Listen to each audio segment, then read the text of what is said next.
विधानसभा में जब वो मुख्यमंत्री उप मुख्यमंत्री से हटे और नीतीश के सामने खड़ा होकर के प्रतिपक्ष के नेता की हैसियत से भाषण दिया तो लोगों को उम्मीद नहीं थी कि ये बालक ऐसा अपना परचम लहराएगा। विधानसभा में लोगों ने कहा कि तेजस्वी प्रसाद यादव में तो असीम संभावना है, असीम समझदारी है, गजब का भाषण दिया, गजब का ललकारा नीतीश कुमार को, गजब का जवाब दिया। ऐसी अपेक्षा तो हम करते नहीं थे। उन्होंने झंडा लहरा दिया। तेजस्वी प्रसाद यादव तो उसी बार एस्टैब्लिश हो गए, उसी बार एस्टैब्लिश हो गए कि बिहार के भावी मुख्यमंत्री है, उसमें सारी संभावना है। और दूसरी बार दौड़े दौड़े दूसरी बार भी थोड़ी दूरी है, इधर लालू जी हैं उधर नीतीश जी हैं, दौड़ के चले आए। तेजस्वी जी ने दो बातें की। लालू जी तो ओघरदानी है, नहीं लेना चाहिए था ले लिए, नहीं माफ करना चाहिए तो माफ कर दिया, नहीं समर्थन देना चाहिए तो शामिल हो गए महागठबंधन में। नीतीश कुमार तो ले लिए। तेजस्वी जी के पास दृष्टि है, नौजवान है ना, नौजवानों को जैसे दृष्टियां आती है। उन्होंने कहा कि दो शर्त हमारी है सरकार बनाने के लिए। एक शर्त है कि बिहार में बेरोजगारी बहुत है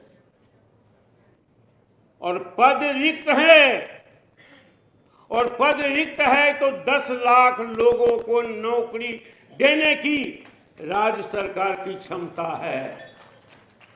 नीतीश कुमार ने कहा कि पैसा कहां से आएगा, पद कहां है? कहा कि पद तो रिक्त पड़ा है और आपकी सरकार ने फैसला लिया है कि पद रिक्त होगा, पद स्वतः समाप्त हो जाएगा। और दूसरी तरफ आरक्षण के सिद्धांत की अवहेलना हो रही है कि आउटसोर्सिंग से नियुक्तियां की जा रही, बैकडोर से, उसमें आरक्षण लागू नहीं होता है। आपको तर्क के साथ समझाया कि 10 लाख नौकरियां आप दे सकते हैं 1-2 साल के अंदर, आप तैयारी कीजिए, ये शर्त मंजूर हो तो हम आपके साथ जाने के लिए तैयार है। कहा कि ठीक। आज बिहार के नौजवानों को 5 लाख बेरोजगार लोगों को काम मिला है, नौकरी मिली है, तो उसका संपूर्ण श्रेय श्री तेजस्वी प्रसाद यादव को जाता है। नीतीश कुमार को लगा कि ये तो श्रेय जा रहा उन्हीं को, नौकरियां मिल रही है लोगों को, 5 लाख तक पहुंच गया, सरकार से भागा। दूसरी बात कहा कि जात आधारित गणना करानी होगी ताकि पता चले कौन जात कहां छुपा हुआ है, विकास की धारा किसके यहां पहुंची है नहीं पहुंची है, किसकी कितनी आबादी है, किसकी कितनी हिस्सेदारी है। जनगणना संविधान सम्मत है, जनगणना कराइए। पहले तो नाकुर नुकुर किया, आना था, मान लिया, जातीय जनगणना हुई। अगन परिणाम के बाद तेजस्वी ने कहा कि सबसे पहला काम कीजिए, आप आरक्षण की सीमा बढ़ाइए। 65% पिछड़ों को आरक्षण किया, 49.5 है अभी, और 65% सुप्रीम कोर्ट जो खत्म कर दिया। बिहार के पिछड़ों में बड़ा भारी मैसेज गया था, पिछड़ों में कि तेजस्वी प्रसाद यादव ने तो कमाल कर दिया, बेकारों को काम दिला दिया 5 लाख, और ये 65% आरक्षण बढ़ा दिया। नीतीश के लिए एक बहुत परेशानी का सवाल था कि तेजस्वी जी का नाम हो रहा है, सरकार तोड़ दिया, फिर पलटू राम हो गए, चले गए। लेकिन 65% आरक्षण खत्म हो गया तो तेजस्वी जी ने कहा कि डबल इंजन की आपकी सरकार है, हिम्मत है, अगर आप पिछड़ों के हितैषी हैं, अगर गरीब के हितैषी हैं, सामाजिक न्याय के सिद्धांत को मानने वाले हैं और हिम्मत है, तो भारत सरकार से बात कीजिए, हम आपके साथ रहेंगे। तभी आप इस 65% आरक्षण की सीमा को आप संविधान के 9वें अनुच्छेद में डालिए। नहीं हिम्मत है, नहीं डाल सकते हैं। ये लड़ाई है।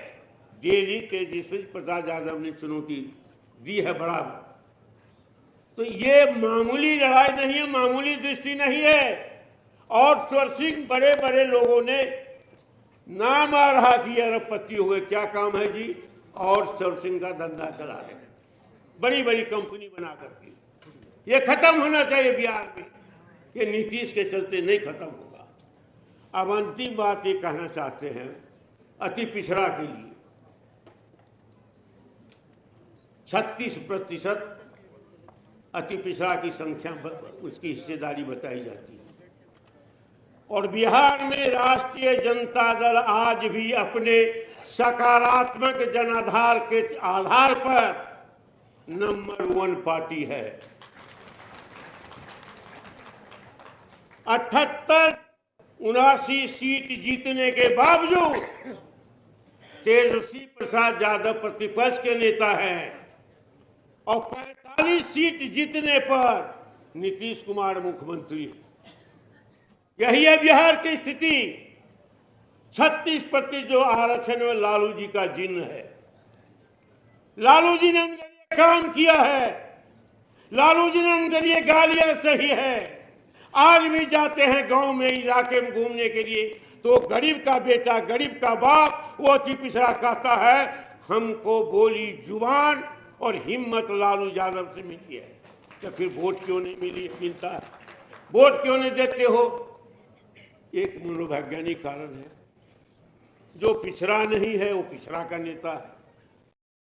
नीतीश कुमार पिछड़ा के बावजूद अति पिछड़ा के घर में पैदा लेने के बाद उसका कभी नहीं रहा है, और कभी नहीं रहा। तुम आज एक बात को चुनौती देते हैं।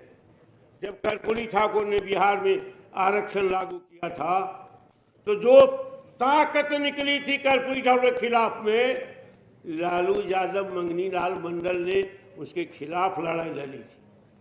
नीतीश कुमार ने नहीं लड़ी थी। नीतीश कुमार ने खिलाफ में बयान दिया था। यह सच्चाई है।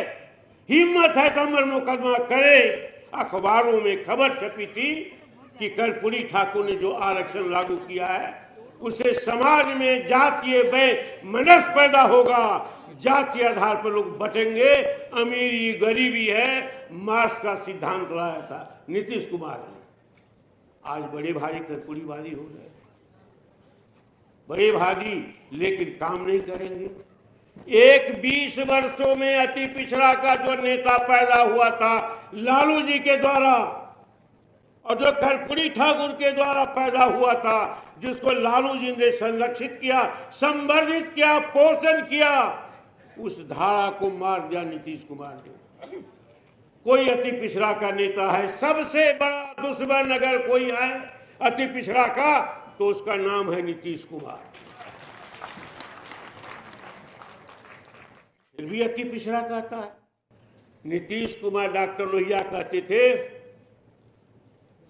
कि जो सच्चा नेता होता है अपने जुबान से वो काम करके दिखाता है, लेकिन उसकी पहचान है उसके अगल बगल कौन है, वो बैठता है किसके साथ, वो खाता है किसके साथ, वो बोलता है किसके साथ, ये उसकी पहचान है। ये डॉक्टर लोहिया का दर्शन है।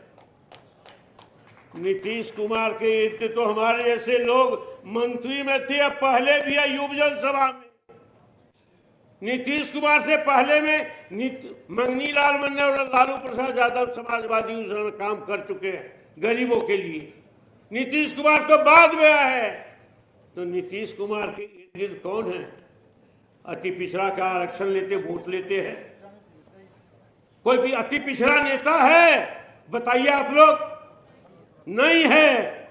कोई बगल में है, कोई अगल में है, कभी अखबार में फोटो छपा है, कोई बड़ा पद है। अगर 36% आरक्षण का वोट लेते हैं तो जनता दल यू का कार्यकारी अध्यक्ष कौन है बतावे? जो आरक्षण विरोधी है, गरीब विरोधी है, पिछड़ा विरोधी है, दलित विरोधी है, अति पिछड़ा विरोधी है, वो है कार्यकारी अध्यक्ष। अवसर है, 3 आदमी मिलकर सरकार चला रहा है। न गरीब का कल्याण होगा, न अति पिछड़ा का कल्याण होगा।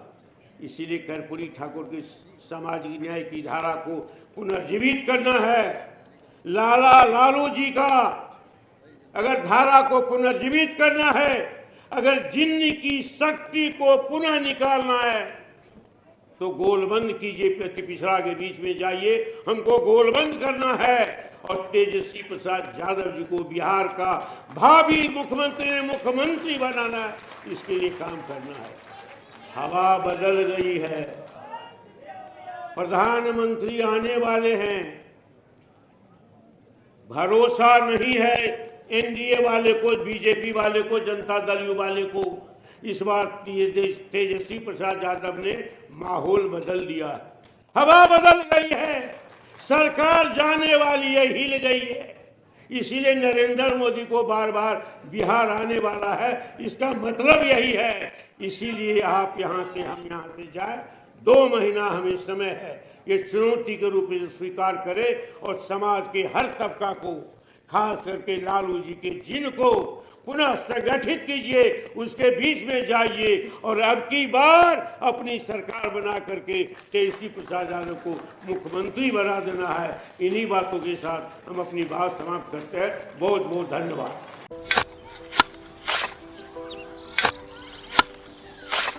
नई का साल मुबारक हो चाचा। हाँ मुबारक। जब तक ये सरकार बा तब तक नया साल मुबारक कहाँ।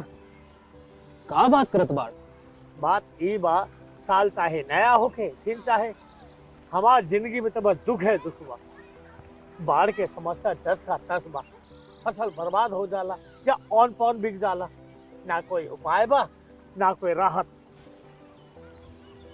बात तो सच बा चाचा। फिर से बाहर जाए के सोचे के पड़ रहे कि सरकार से कुछ ना हुई।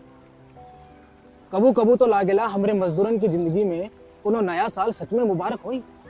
नया साल तो तब मुबारक हुई जब नई सरकार आई। बात तो सही बा चाचा। नया साल, नई सरकार, नया संकल्प, नया बिहार।